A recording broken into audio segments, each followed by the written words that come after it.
It began as just one rogue reporter, but culminated in the closure of the 168-year-old paper, The News of the World. But instead of winding down, it seems the momentum of the phone hacking scandal just keeps on growing. This week on Four Corners, Bad News investigates the scandal that threatens to destroy Rupert Murdoch's entire British media empire. Nick Davies is the Guardian journalist who broke the phone hacking scandal. He says The News of the World wasn't the only paper using private investigators to skirt the law. There would have been 15 private investigators working regularly for Fleet Street newspapers, and each of those private investigators was routinely breaking the law. That's why they were being hired. They are blagging into confidential databases. They are hacking voicemail. As time goes by, they get into hacking emails, and occasionally on the fringes, they are organising burglaries. It seems to be that they were, in a sense, replacing journalists. Now, presumably that would be for two reasons, possibly to cut costs, but the other reason you assume is because it meant the private detectives could do things that journalists can't. Well, Jonathan Rees is a career criminal. He was a private investigator who went to jail and was hired to work again for News International, having served that jail sentence. Sarah Ferguson is the Four Corners reporter behind tonight's story, and she joins us now from Sydney. Sarah, good morning. Thanks for coming on. Your story tonight focuses on one of those private investigators.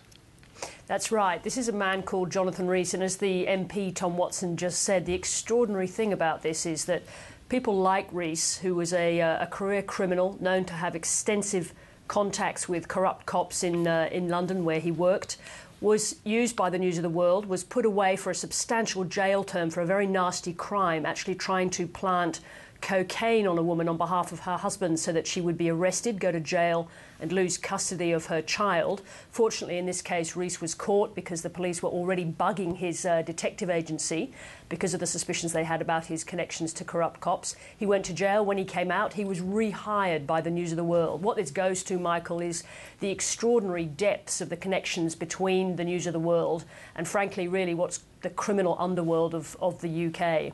And also you look at the connections, both good and sadly, as we've seen, very bad between the News of the World and the British police.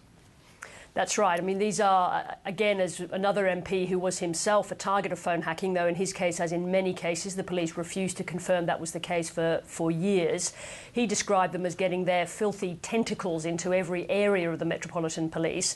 Now, what's not known is to what extent the Metropolitan Police was in fact covering up the corruption of its own officers. They worked frequently and getting large amounts of money from reporters and private detectives employed by the News of the World over the years. Part of their refusal to investigate properly is no doubt related to those corrupt connections. At the same time, there was also a sort of symbiotic relationship between the two where large numbers of News of the World reporters ended up going to work for the Metropolitan Police, a kind of revolving door really between the two. Also, members of the News of the World, former reporters, were employed by the Metropolitan Police to offer specific advice on special contracts. So really a relationship that just got much, much too close and meant that a large number of bin bags, as they were, that contained thousands and thousands of pages of evidence were left unopened for years, and the police continued to say there's nothing in them, there's nothing there is nothing to investigate. And still, News International holds to the line that it was the rogue reporter, the single rogue reporter, guilty of all of these egregious crimes. As your investigation went on, do you believe that defence will stand up under further scrutiny? No, look, and it's already collapsing. They've had to concede that there were other people, gatekeepers as they've been called, at the News of the World who employed these detectives. But what's really becoming clear, and this is what we've really gone into in our programme tonight, Michael, is the extent of the links with a whole series of detectives. We're not just talking about one or two, we're talking about 15 private detectives, some of whom with very serious criminal links who were working for the paper throughout this period. So the big question is, who at the News of the World and News International knew about this? Rebecca Brooks, when questioned, said, I don't know. When asked about Jonathan Rees, she said, I've no idea. It seems strange. I'm the boss. I'm the head of News International, but I didn't bother to ask anybody who signed their contracts, who paid their wages, who signed off on the bills for each of these really illegal acts that they were doing. And that's what the next session of Parliament's going to be all about, finding out where that chain goes, who it leads to. And how far up the News Corporation tree it goes. Of course, there are, as you know, still lots of speculation that James Murdoch eventually won't survive the scandal.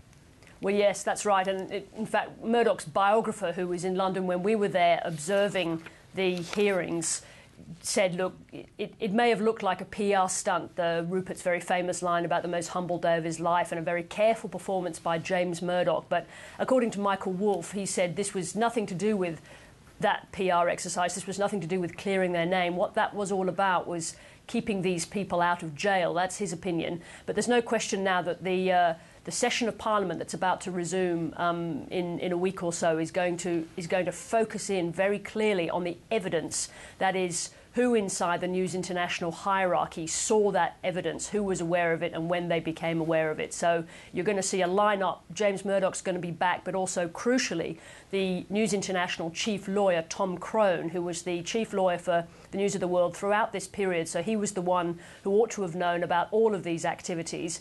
What did he know and who did he tell about it? And really, you ask yourself just a simple question, that if you've got a massive scandal breaking all around you, is it really feasible that the chief executives in the company didn't know? It certainly wouldn't hold in any other company. The last time we heard that was Enron, I think. Sarah Ferguson, look very much to your report tonight. Thank you. Good to talk to you, Michael. And you can see Sarah's report on Four Corners at 8:30 on ABC One tonight.